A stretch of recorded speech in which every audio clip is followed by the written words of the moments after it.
ॐ श्रीकृष्णाय परमात्मने नमः।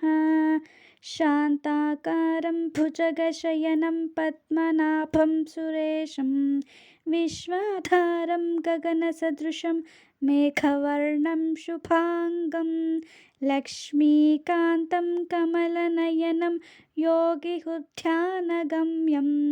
वन्दे विष्णुं भवभयहरं सर्वलोकैकनाथं।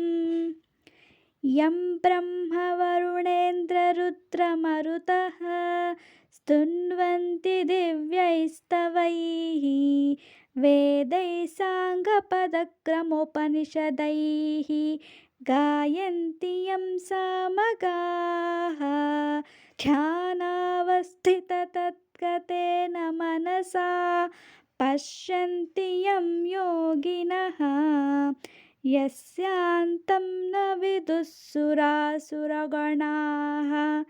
देवाय तस्मै